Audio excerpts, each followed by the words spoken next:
Thanks a lot, brother. All right. Well, I'd like to tell you about my wife that I've known for the last 12 years, that I've had the pleasure and privilege of sharing with. I've recognized her heart, the heart of a poet from our first meeting. And she has such a tremendous talent, and I knew it then, and we have yet to see her full potential.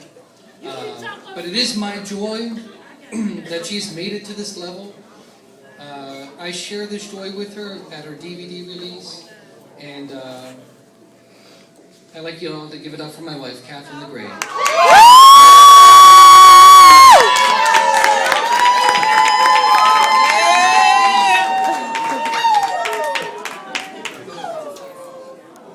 Following her with the camera the entire time.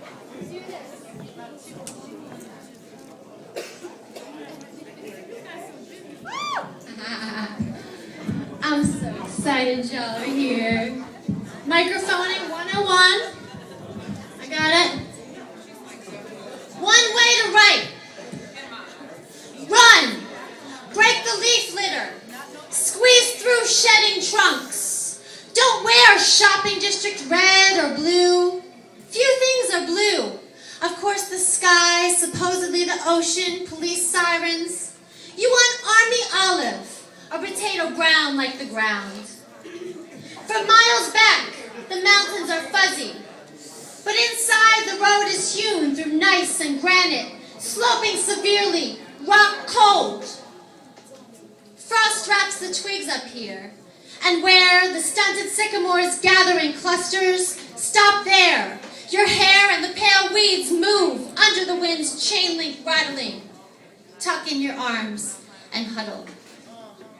Notice how the glow is gone from the trees. Their mustard leaves, their million peachy hands from the branches are dead, their skin wrapped with billbugs and snapped from your weight. Outrun the lower world and right up here. Right. Right here. I can do it. It's not. Okay. Yeah.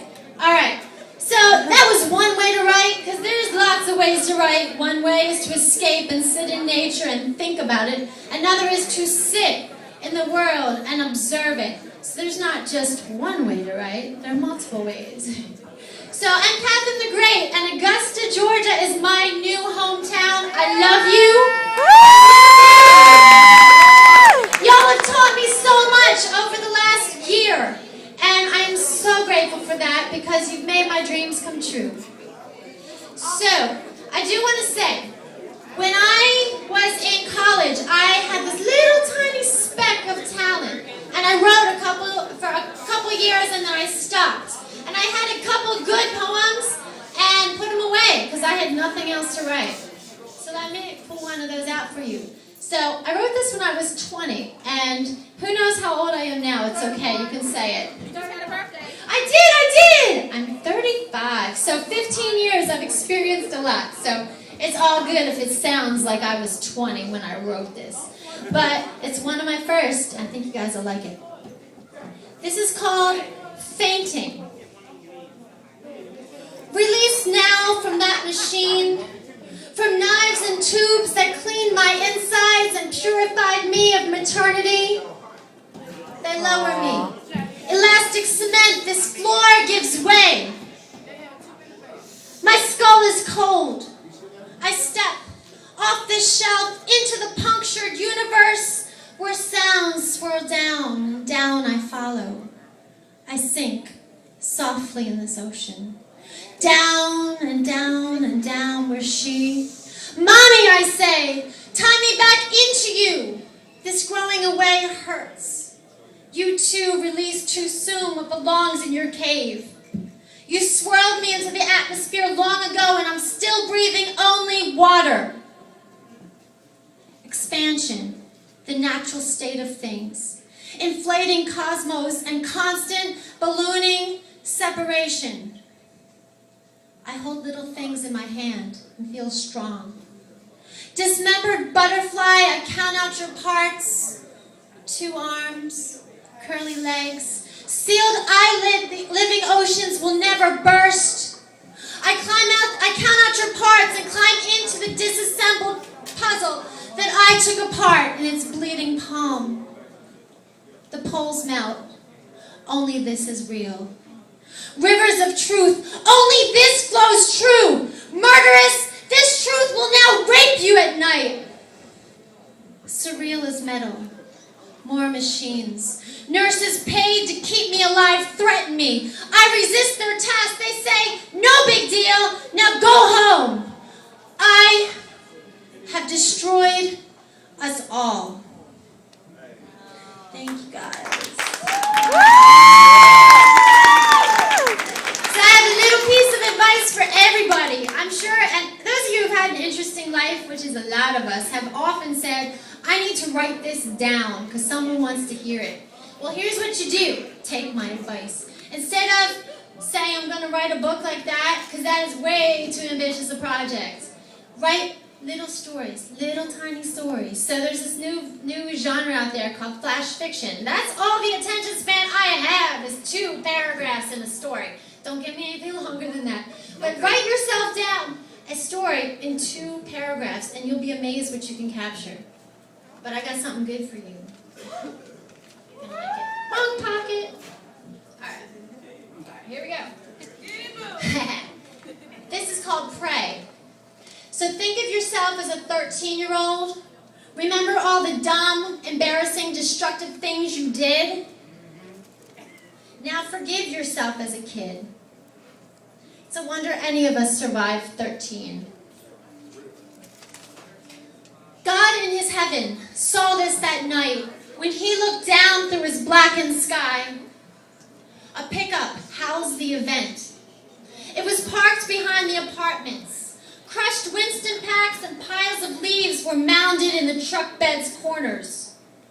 Back there, a long-haired boy with white legs cut his hips down into my inner thighs. He was working hard, his eyes gripped tight, but I had the spotlight, and this was my stage. Other boys smoked behind the dumpster, salivating, waiting to feed on me next.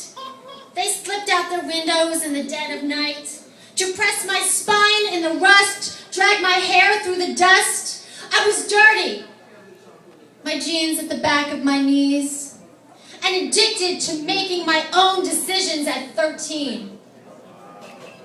When I awoke on my pillow a few hours later, bruises had bloomed where they dented my thighs. But my folks would say over oatmeal the next morning, we don't care if the neighbors have friends, can choose their own clothes or cut their hair.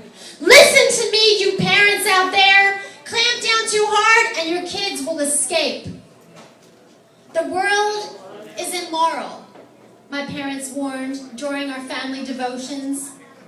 Immoral must be normal.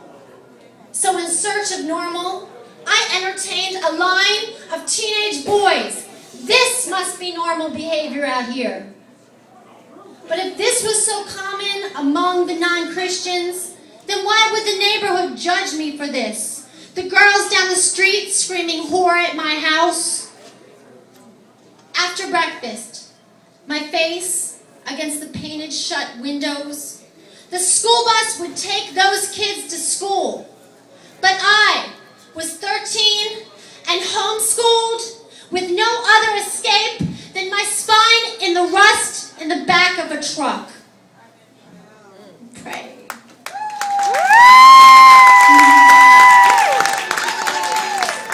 Alright, I can do this one. 3 of y'all have heard this. Let's see, Betsy and Thomas and Nikki, but you haven't heard this part. Alright.